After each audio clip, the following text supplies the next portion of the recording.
Hello everyone, I am Sarita Srivastava from Mahatma Gandhi शिक्षण संस्थान. Now I am going to teach Hindi standard 3.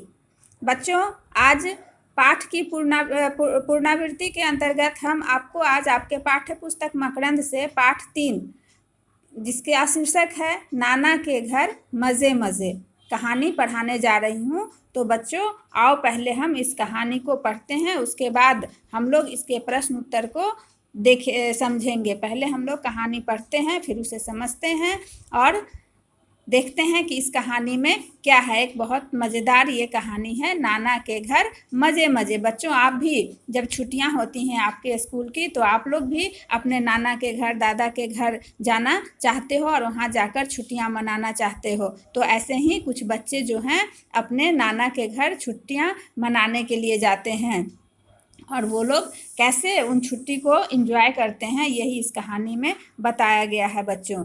तो आओ हम इस कहानी को पढ़ते हैं। पिछली छुट्टियों में काव्या नाम की एक लड़की है, नाना जी के गांव घूमने गई थी।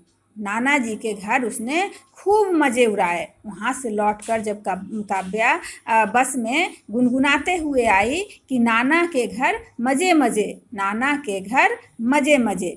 अब काव्या को गुनगुनाते देख उसकी मित्र मंडली जब नाना जी के गांव के बारे में पूछती है तो वह खुश होकर नाना जी के लहलहाते खेतों की बात बताती है। बच्चों, फलों से लदी आम की डालियाँ, कुहू कुहू करती कोयल की मीठी बोली, तेज हवा में फर फर करते केले के पेड़, पेड़ों पर बैठे अनार के दाने खाते तोते के बारे में वह अपने मित्रों को बताती है। अब इतना कुछ जानने के बाद बच्चे गांव की बातों को बड़े ध्यान से सुनते हैं और उन्हें भी गांव जाने की जिज्ञासा उत्पन्न होती है। उनमें भी जिज्ञासा होती है कि हम भी गांव को जाकर देखें। बच्चों को काव्या ने बताया कि मूंगफलियां पौधों पर ऊपर नहीं, उनकी जड़ों में लगती हैं। यह सुनकर बच्चे चकित रह गए। चकित का मतलब होता है बच्चों हैरान रह जाना, सरप्राइज्ड हो जाना। तो यह सुनकर बच्चे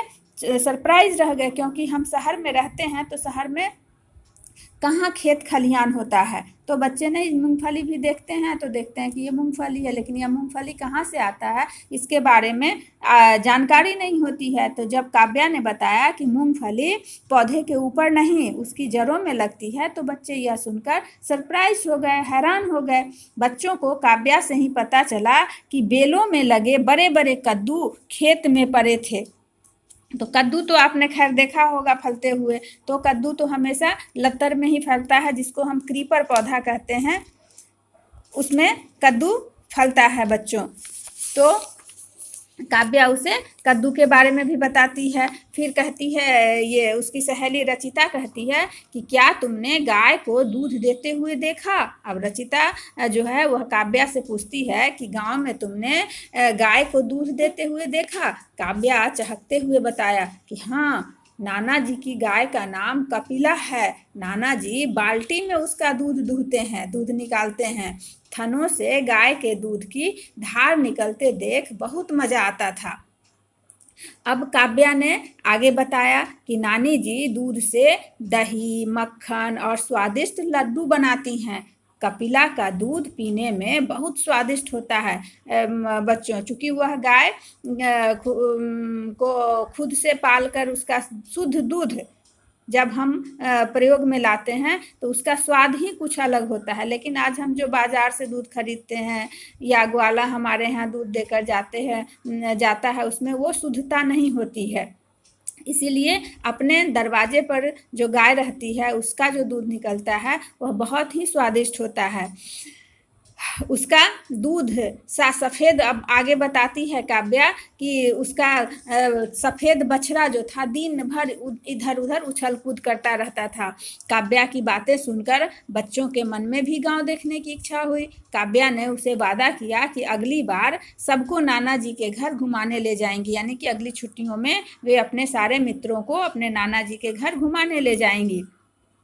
अब है एक दिन शाम को जब पापा ऑफिस से घर आए तो काव्या ने उनसे कहा कि वे उसके दोस्तों को नाना जी का गांव दिखा दें। अब काव्या अपने पापा से कहती है कि पापा, हमारे मित्रों को हमारा नाना जी का गांव देखने की इच्छा है, तो आप उसे नाना जी का गांव दिखा दीजिए।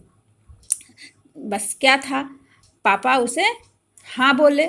हाँ, जैसे ही पापा उसे मंजूरी मिल गई, काव्या उछल पड़ी और भागते हुए अपने दोस्तों के घर चली गई। भागते हुए अपने दोस्तों के घर चली गई, दोस्तों से नाना जी के गांव चलने की तैयारी करने के लिए कहा। अब